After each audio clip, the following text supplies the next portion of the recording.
பாரதியின் புரட்சியும் ஈவேராவின் புரட்டும் என்பதாக தலைப்பை வழங்கியிருக்கிறார்கள்.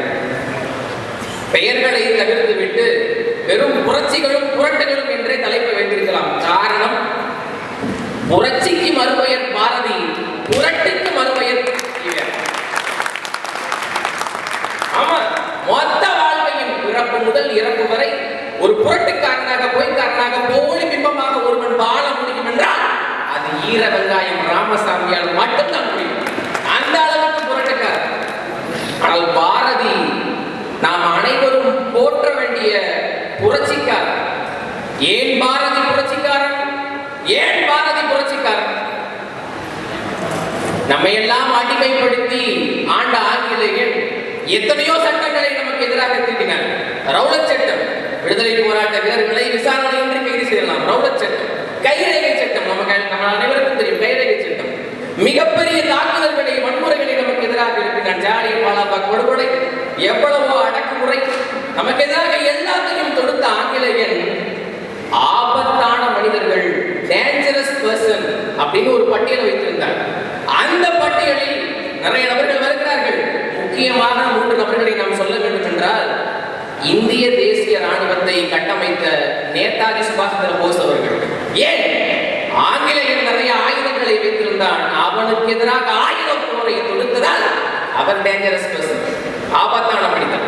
அடுத்ததாக கப்பலோட்டிய தமிழன் பாபு சிதம்பரம் பிள்ளையை ஆபத்தான மனிதர் என்று அவன் பட்டியலிட்டிருந்தான். காரணம், வர்த்தகத்தின் மூலமாக உள்ளே வந்தான் அந்த ஆங்கிலேயன். அவனுக்கு வர்த்தகத்தின் மூலமாகவே சதுக்கு சரி, முட்டுக்கு முட்டு எதிரடி கொடுக்க வேண்டும் என்பதற்காகவே வர்த்தக போரை, பொருளியை போரை தொடுத்தவன் நம்முடைய பாட்டன் பாபு சிதம்பரம்.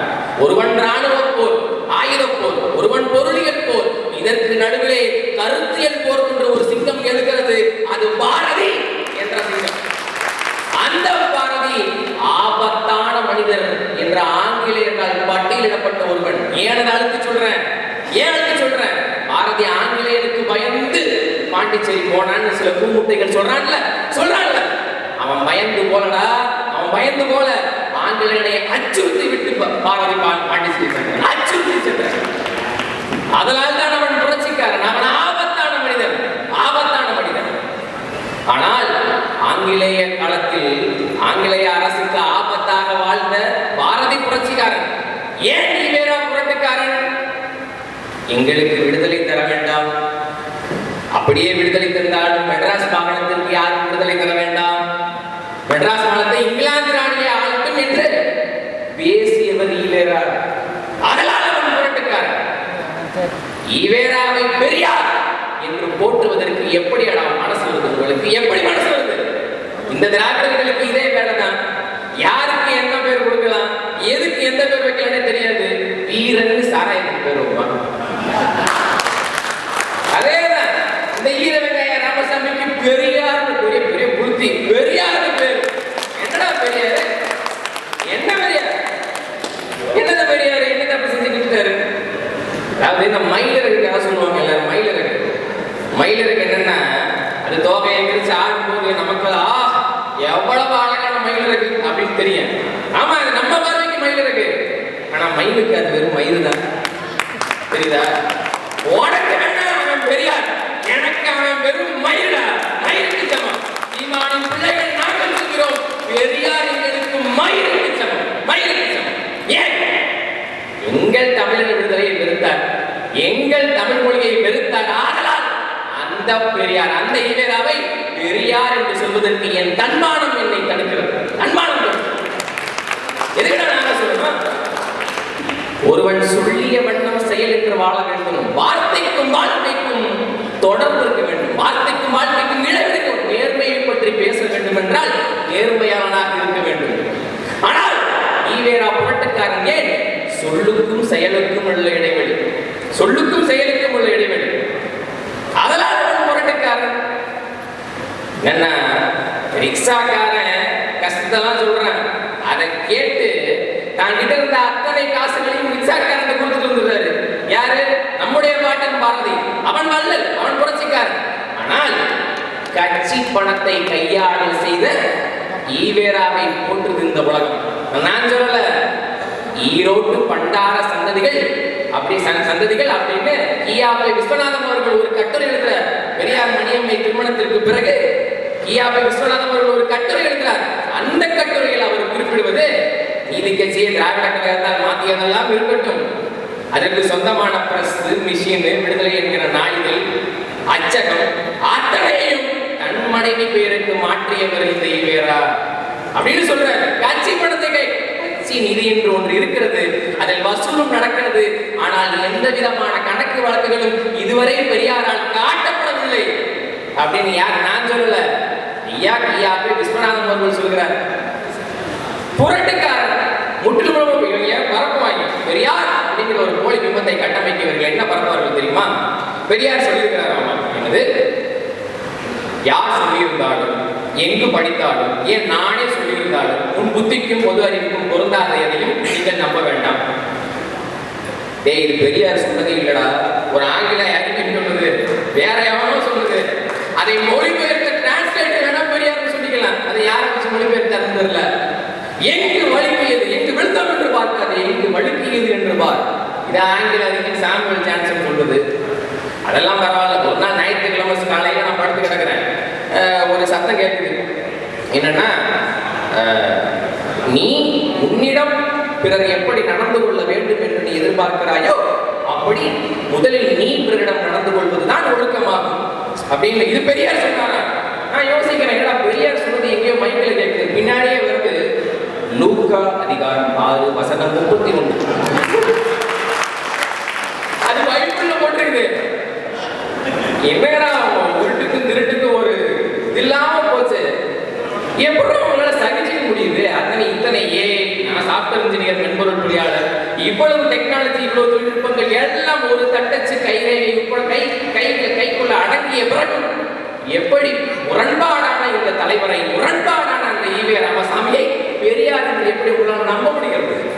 இப்ப பழைய பரிவுகள் சேர்க்கல, அதுல அதிக வாசப்பரம் அவரையும் அதிகவா கோபுரம் பரியும் நல்லா வந்தா சரித்திரமே கிடையாது. இல்ல தந்தை பெரியார்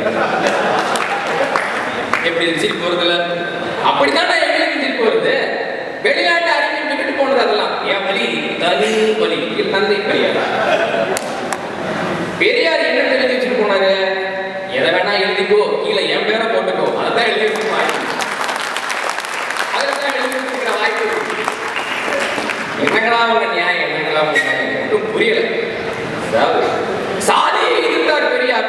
சாதி மறுப்பாளர், சாதி எதிர்ப்பாளர், கடவுள் சிலைகளை உடைத்து ரோடு போட சொன்னவர் பெரியார். சாதி மறுப்பாளர், சாதி எதிர்ப்பாளர். அதே சாதி எதிர்ப்பாளர் நான் வரலாற்றை மறுபடியும் ஞாபகப்படுத்துகிறேன்.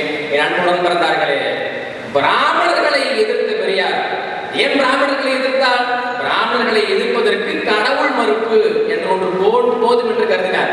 அதனால் அவர் கடவுள் மறுப்பை முன்வைத்தார். ஆனால் அவர்களிடம் பிராமணரிடமிருந்து இருந்த அதிகாரத்தை, அடக்குமுறையை கைப்பற்றி பிராமணர் அல்லாத உயர் சாதி வகுப்புகள், இடைநிலை சாதிகளுக்கு அந்த கைமாற்றி விட்டாரே தவிர தாழ்த்தப்பட்ட மக்களுக்கு ஆதரவாக எந்த தருவாயிலும் இவர் குரல் எழுப்பியதே ஒண்ணுமில்ல. ஒரு சின்ன எக்ஸாம்பிள், பிராமண கஃபேன்னு ஒன்று இருக்கு. அதுக்கு எதிராக அந்த பெரியார் ஈவே ராமசாமி எல்லாம் வெங்காயம் எல்லாம் கூட்டிட்டு போய் ஒரு போராட்டம் பண்றாங்க. ஏன்? பிராமண கஃபேங்கிறது சாதியல் பேரா. அப்ப நாயுடு காலுங்கிறது இல்லடா. செட்டியார் மெஸ், கவுண்டர் மெஸ், தேவருக்கு ரொம்ப நாளா படையாற்றிட்டு இருக்கேடா. அது எங்க? அதெல்லாம் சாதியல் பேர்ல வராது. ஏன் நாயுடுகள் எதிர்க்கல? சொந்த சாதி பற்றா அப்படிதான் வைங்க. பிராமணர்களிடம் இருந்த அதிகாரத்தை கைப்பற்றி உயர் சாதி வகுப்புகளுக்கு, இடைநிலை சாதிகளுக்கு அதிகாரத்தையும் அங்கீகாரத்தையும் கொடுத்தவன் பெரியார். அதனால் என்னானது? இவர்கள் தங்களை பிராமணர்களாக கருதி கொண்டார்கள். நாங்கள் உயர்ந்த வகுப்பினர், எங்களுக்கு கீழானவர்களை, சாதிய அடுக்குகளில் எங்களுக்கு கீழானவர்களை அவன் அடிக்க தொடங்கினான். அப்படி ஏற்பட்டதுதான அத்தனை கீழ்வெண்மணி படுகொலை உங்களுக்கு ஞாபகம் இருக்கும். 40 உயிர்கள் அங்கே கூலி உயர்வு கேட்டதற்காக பறிபோனது. அந்த படுகொலைக்கு காரணமான கோபாலகிருஷ்ணன் நாயுடுவுக்கு எதிராக ஒரு வார்த்தை கூட பேசாதவன் இந்த ஈவே ராமசாமி. எரிச்சான்டா, கூலி உயர்வு கேட்ட போராட்டங்கள் எரிச்சான். அதுக்கு ஒரு மாசத்துக்கு முன்னாடி இங்கே நிறைய பேருக்கு தெரியாத தகவல்களை நான் சொல்கிறேன். 1 அதுக்கு ஒரு மாசத்துக்கு முன்னாடி 24 நவம்பர் 1968 அறிஞர் அண்ணாதுரையுடைய ஆட்சி நடக்கிறது. நம்ம தஞ்சாவூர் அப்போது ஒருங்கிணைந்த மாவட்டமாக இருக்குது. தஞ்சாவூர் நாகை எல்லாம் ஒருங்கிணைந்த மாவட்டமா அப்ப வரும். அப்ப வைப்பூர் என்கிற ஒரு ஊரில் கலவரம் நடக்கிறது. கூலி உயர்வு கேட்ட, அதே போல கூலி உயர்வு கேட்ட விவசாயிகளின் கைகளை வெட்டுறான், விரலை வெட்டுறான், மண்டையை உடைச்சு தீக்கிரையாக்குறான், 6 பேரை வீடுகளை கொளுத்துறான். யாரு? திராவிட கழகத்தை சேர்ந்தவன், 6 பேர். நான் ஆதாரம் இல்லாம சொல்லல, தீக்குதிர் நாளிதழ் இருக்கு, நீ வா, நான் வேணா எடுத்துக்காட்டேன். நான் போனதுக்கு அப்புறம் சமூக வலைதளங்களை பதிவிடுறேன். ஆதாரம் இல்லாம சொல்ல வைப்பூர் கலவரம். கீழ்வெண்மணி படுகொலையை பேசுகிறோம்னா அங்கே 40 உயிர்கள் தீக்கு இரையாக இருக்கிறது என்று சொன்னால் அந்த படுபாவை செயலுக்கு முன்னுதாரணமாக இருந்தது இந்த வைப்பூர் கலவரம். இந்த வைப்பூர் கலவரம் அதை நிகழ்த்தியது திராவிட கழகம். அதுக்கு எதிராக பெரியார் பேசியது என்றாவது உண்டா? நான் தாழ்த்தப்பட்ட மகன், நான் வாழ்கின்ற ஊரில், வசிக்கின்ற தெருவில், படிக்கின்ற கல்லூரியில், பணிபுரிகின்ற அலுவலகங்களில் எல்லாம் சாதிமயம். அவரை எங்க இருக்கிற பெரியார்? எங்க இருக்கிற பெரியார்? பிராமணரிடம் இருந்து பிராமணர் அல்லாத உயர்சாதி வகுப்புகளுக்கு அவர்கள் எங்களை அடக்குவதற்கும் எங்களுக்கு எதிரான வன்முறையை செய்வதற்கும் ஏதுவான சமூகத்தை படைத்தார் பெரியார், படைத்தார் ஈவே ராமசாமி. ஆயுதங்கள் தான் கைமாறியது, எங்களுக்கு எதிரான தாக்குதல்கள் இன்னும் தொடர்ந்து கொண்டுதான் இருக்கு. உண்மை. அப்படிப்பட்ட பெரியாரை சாதி மறுப்பாளர் சொன்னா செருப்பங்களை பெரியார் என்பவர் நான் சொல்றேன்ல, அடுத்தவன் எழுதி வச்சதெல்லாம் அந்த போலிகள்லாம் எடுத்தாம தான் பேரை போட்டு வச்சுக்குவான்னு. பெரியார் என்பது உண்மை என்கிற அஸ்திவாரம் இல்லாமல் எழுப்பப்பட்ட குப்பை கோபுரம் ஈவே ராமசாமி. சாதி விகிதம் சரி மதம். என்னுடைய பாட்டன் பாரதி பாடிக்கிறான் சாதிக்கு எதிராக. சாதிகள் இல்லையடி பாப்பா, குலம் தாழ்த்தி உயர்த்தி சொல்லல் பாவம் என்று பாடுகிறான். நீதி உயர்ந்த மதிகல்வி, அன்பு நிறைய உயர்ந்தோ. அதோட விட்டான தொண்டர் என்ற ஒரு வகுப்பிள்ளை தொழில் சோம்பலை போல் இழிவில்லை. சூத்திரன் எவனும் இல்லடா போட அப்படின்னு சூத்திரன் சொன்னா இந்த பூணூலை போட்டு கனகலிங்கத்துக்கு பூணூலை போட்டு விட்டான். அதுதான் சொல்லிய வண்ணம் செயல். அதனால்தான் பாரதி புரட்சிக்காரன். சாதிய பிரிவுகள் எந்த இடத்திலும் சாதிய கொடுமைகள் வேண்டாம். அன்புதனில் செழித்திடும் மையம், தான் அவன் சொல்லிய வண்ணம் செயல் செய்த அவன் சாதிய எதிர்ப்பாளன், சாதிய மறுப்பாளன். அவனை சனாதன பாரதி சொல்லி நீ அவமானப்படுத்துற. ஏன்? நீ வாழ்வதற்கும் ஆழ்வதற்கும் வசதியான அமைப்பை ஈவேரா உருவாக்கி சென்றிருக்கிறார். அதனால அந்த நன்றியை காட்டுறார். சரி, அந்த ஈவேரா மதநல்லிணக்கத்தோட நடந்து கொண்டாரா? என்னுடைய பாட்டன் பாரதி பாடுகிறார், இந்திரன் வச்சிரம் ஒருபால், எங்கள் துருக்கர் இளம்புரை ஒருபால்.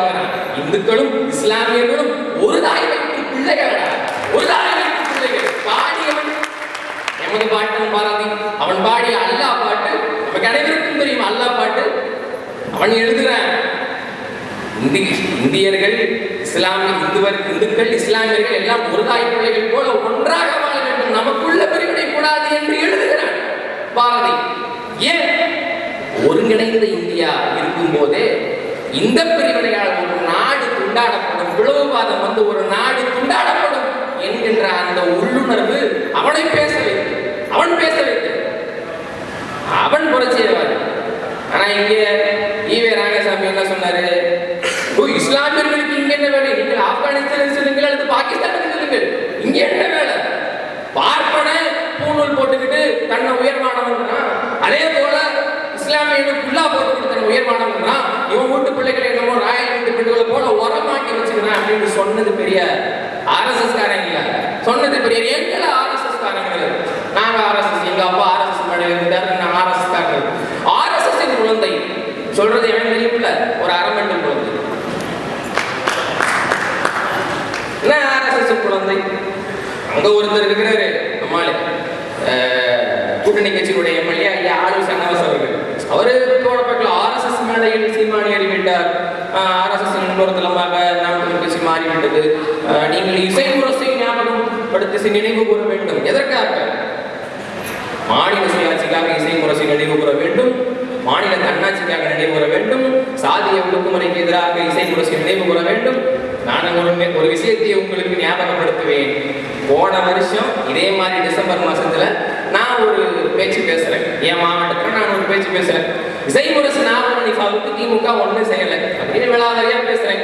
இடைத்தேர்தலை நிறுத்துவதற்கு வாய்ப்பு கொடுத்தார்கள், தெரிந்தே தேடி தந்த அவமானம் என்று நான் பேசுறேன். இடைத்தேர்தலில் வாய்ப்பு கொடுத்து வேண்டும் என்று தோற்கடித்தார்கள். ஒரு வலிமையான பதவியில் நாகமணிக்காவுக்கு வைத்தது கிடையாது, எந்த ஒரு அரசியல் அங்கீகாரம் இவர்கள் வழங்கியது கிடையாது. பாட்டு போட்ட நாகமணிக்காவுக்கே இவங்க ஒன்றும் செய்யல.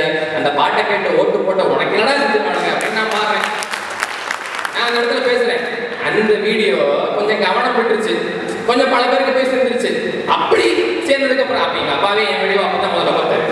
அந்த மாதிரி அந்த வீடியோ போய் ஒரு கவனம் பெற்றுச்சு. அதுக்கப்புறம் ஐயா ஆளும் சனவாஸ் அவர்கள் முதலமைச்சர் போய் ஒரு கோரிக்கை வைக்கிறார். இந்த மாதிரி நாம் தமிழ் தம்பிகள்லாம் இப்படி சொல்றாங்க, நாகமணிக்காவுக்கு ஒண்ணு செய்யணும்னு சொல்றாங்க, அதனால நீங்க பார்த்து ஏதாவது செஞ்சு விடுங்க. அதுக்கப்புறம் ஐயா ஸ்டாலின் ஒரு அரசாணை வெளியிடுகிறார். இசை முரசு நாகமணிப்பா பூங்கா என்று ஒரு பூங்காவுக்கு பெயர் வருகிறது. இசை முரசு நாகமணிப்பா தெரு என்று ஒரு தெருவுக்கு பெயர் வருகிறது.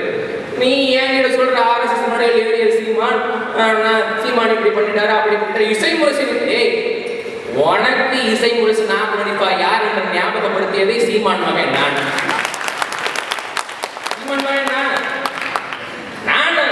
என் கட்சி எனக்கு கொடுத்த வாய்ப்பு, என்னை மேடையேற்றி அழகு பார்த்த அண்ணன்மார்கள்.